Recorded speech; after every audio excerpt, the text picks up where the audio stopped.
Hi, I'm Laura Peterson. I'm a master naturalist, and today's nature nugget is about purple loosestrife.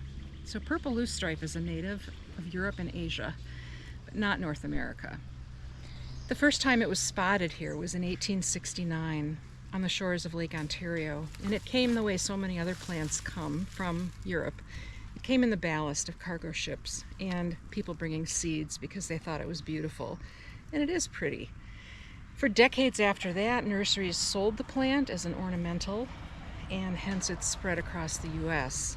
Today, in Minnesota, this is labeled a poisonous, noxious weed, as well as a poisonous native in Minnesota, which means it's a misdemeanor to possess it, to transport it, to propagate it, to import it, to really have anything to do with it unless you have a license from the state.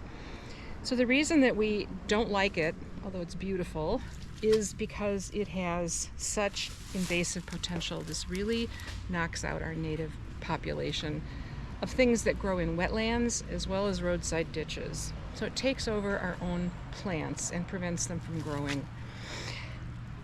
This is particularly dangerous because it spreads not only through seeds, which we'll talk about in a minute, but through its root system. Even a tiny fragment of a root will regrow and create a whole new plant, as will pieces of the stem. If the stem is littered somewhere, it will grow into a whole new plant. So let's talk about the seeds. This is an amazing fact. Each purple loosestrife plant can produce up to 2.7 million seeds. And this would be catastrophic, obviously, and it is.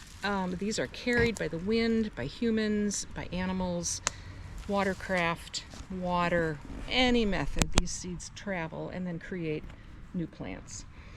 They also create at the bottom of their roots a thick, woody root mass, which creates a habitat that is not healthy for animals that like to normally live in these sorts of environments.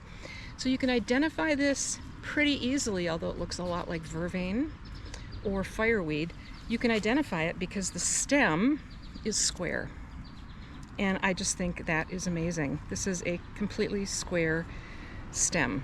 You can also sometimes see a six-sided stem, but most commonly four-sided, and fireweed and vervain don't have that. So you'll know the difference right away when you see it. Typically the stalk with the flower is up to a foot tall, purple flowers with yellow centers. And the plant itself, I'm going to say it's typically 2 to 6 feet tall, but as you can see behind me, it's a lot more than 6 feet tall. So this is a super healthy environment for these. So how do we control it?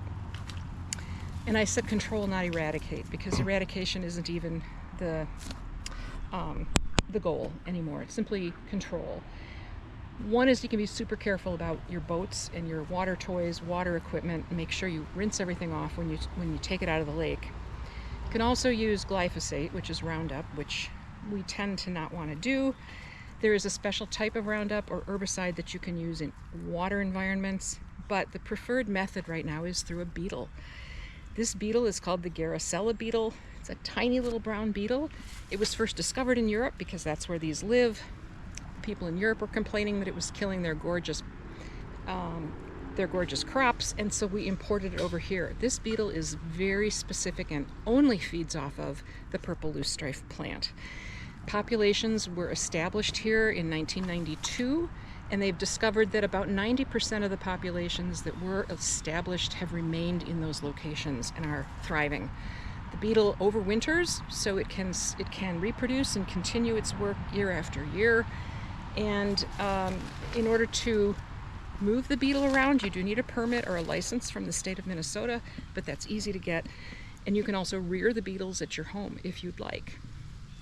So that's our story about purple vervain today, or purple loosestrife today, and I hope that you've learned something. Thanks. Yeah.